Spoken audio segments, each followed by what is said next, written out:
The judge just sentenced Elizabeth Holmes to 11 years, 3 months in prison, plus another 3 years of supervised release, as well as a $400 fine. Now, she is also on the hook for possible restitution. That is going to be handled at a separate event. So this was just about the prison sentence. Again, 11 years and 3 months in prison.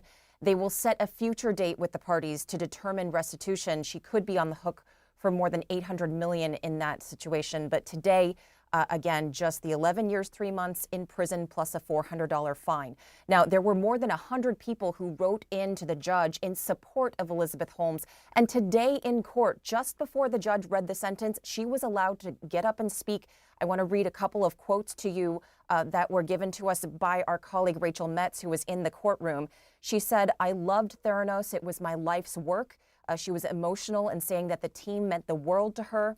And she said, quote, "The people I tried to get involved with Theranos were the people I loved and respected the most. I am devastated by my failings." Again, she was at one point a Silicon Valley darling, an icon with the Theranos company where she claimed that they could use one drop of blood to test a bunch of different things. But it turned out that that technology did not work. And she was indicted for that. Earlier in January, she was convicted on 4 counts of fraud for defrauding investors. But it was a bit of a split verdict because she was not found guilty of defrauding patients. And there, of course, was a separate trial for the second in command at Theranos, Sunny Balwani, that Elizabeth Holmes, during her trial, alleged had been abusing her throughout the years that they worked together and were also in a personal relationship together. So a very stunning conclusion to what was once an icon in Silicon Valley of just a very stunning fall from the top.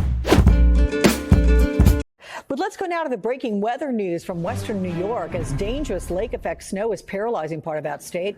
More than 5 feet of snow have fallen there. NBC News correspondent Marissa Parr is in Orchard Park, that is home of the Buffalo Bills. Marissa, welcome. We've heard how much snow has fallen there. God, one word, wow. Yeah, it's hard to wrap your head around, especially when you hear that parts of Orchard Park saw 77 inches. For a little perspective, that's a full foot taller than I am. So we are going to talk about what we're seeing right now in just a moment. But I want to take you to what we saw yesterday, because right now we're in a little bit of a clear spot. Niagara is getting those heavy snow bands. That's lake effect for you, right? You can't predict it. But yesterday, it was the southern part of the Buffalo area that was just getting so hard hit. We talked to a few people who live around there with how they were doing. We all try to help each other, but just be safe out there. That's all I can say, man. Be safe, man. Some places are up to my hips. Some places are even higher than that. Freeway's closed, so fortunately I'm stuck in Buffalo. It doesn't seem like I'm going anywhere. So you could see just how much snow had gathered on us while we were outside talking to everyone that was on the street. So behind me, what you can see is the aftermath, the day after. So this is the process of trying to clear all of those roads. Some of this snow actually might be coming from the stadium where the Bills were supposed to be playing yesterday. So, of course, this is the day of cleanup. We have an emergency declaration from the state. We know Governor Holcomb just said that they were sending 70 National Guard members to the hardest hit areas. Orchard Park is one of them. We're in Erie County, so across the county in those hardest hit areas, we actually have a tweet from the Erie County executive showing National Guard members arriving at the emergency center. And our understanding is that one of the things they're helping out with is picking people up and taking them to their dialysis treatments. Obviously, that's something that is very time sensitive. But then on top of that, they're helping with the cleanup because it is a mess. You might be seeing some visuals of what we saw, which were those streets that just had not yet been cleared. And that can be a really dangerous thing because imagine if there's an emergency, ambulances can't get through. And then lastly, the other danger is that with so much snow, it really puts a lot of pressure on roofs. So that is something that they're also keeping an eye on. Back to you. Which means they are very busy keeping an eye on a lot of things. Marissa Parra, thank you so much.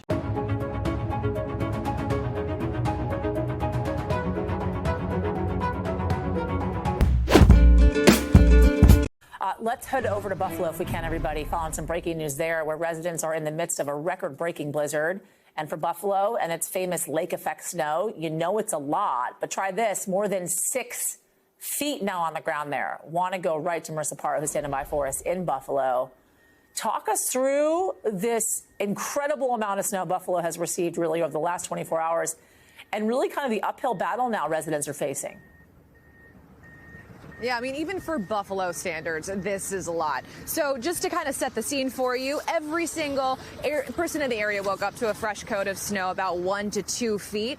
Now let's take a look at where I am. We're in Orchard Park, and for some perspective, 6.5 feet, that's a foot taller than what I am, is about the snow report that they were saying that they got out here in Orchard Park. Now this is about a mile away from the stadium where the Buffalo Bills play. And what you will see if we turn over here, what they're doing is they're trying to compile all of the snow that they're getting in combination from not just the stadium, but also surrounding roads and areas. And that is crucial. So one thing I can't stress enough is just how heavy this snow is, right? There's dry snow and wet snow. Unfortunately, this is the latter.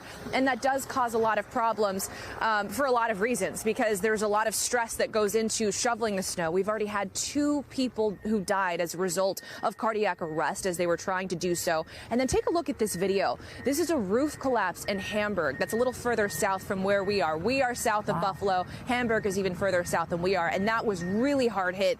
This is a bowling alley, and you can see right through it, that wall right there exposing, well, it looks like some bottles inside. But back out to us live. You know, that is something that happened a lot in 2014. Buffalo still remembers what happened in 2014. There was roughly a dozen people who died then. So they really took a lot of precautions to try to make sure that this was not a repeat of that. But, you know, you can see things are clear here right now. Keep in mind, this is not over. It was a little earlier today that those bands, the lake effect was in the Niagara area. Well, the bands are coming right back down here later tonight. We're expecting up to another foot. So let the games begin. There is more to come. Marissa, you know, it's tough for a lot of folks to deal with this much snow, obviously, and we're incredibly sorry for the loss of those 2 lives amidst all of this. But with that, obviously, comes a lot of kind of joy as well for kids that want to get out in the first snow of the year. Really, this is the first significant amount of snow that a place like Buffalo has seen. Are you seeing any of that, right, on this Saturday afternoon? At this point, kids don't have school ahead of the Thanksgiving holiday, being able to enjoy 6 feet of snow. That's some really good sledding. So, you know, what I've seen a lot more of today are people that didn't look so thrilled having to dig themselves out, maybe having to take the snowblower to try to, you know, find their car somewhere underneath. But we did see a cute family yesterday. They were actually here for that Buffalo Bills game that's supposed to happen here tomorrow in Orchard Park, which we're less than a mile away from. They were already on the plane here when they found out that the game was moved out to Detroit. So they made the best of it. They said they were from an area that doesn't normally get snow, and the kids were having a great time. I don't know about the parents, but the kids were. There you go. I mean, and that's the thing, and you and I talked about this a couple hours ago, which is they weren't prepared for something like this. It is so early in the season. Got to remind folks, it's still November. It's not even winter yet. Marissa Parra for us. Thank you, Marissa. Good to talk to you. Stay warm if you can. Get some hot chocolate.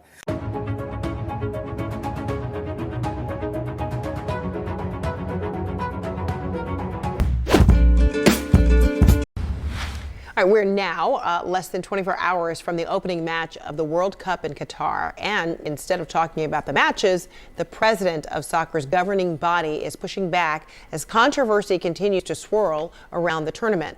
Advocates have raised concerns about Qatar's treatment of the LGBTQ community. Human rights defenders have called into question Qatar's use of migrant workers as they prepared for the World Cup.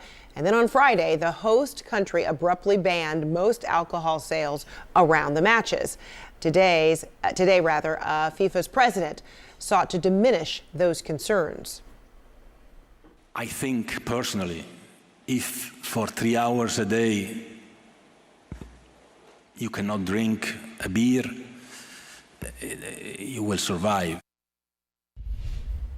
CNN sports anchor Amanda Davis is live for us in Doha, Qatar. So, Amanda, you know, FIFA's president surely had a lot to get off his chest during that press conference, shall we say?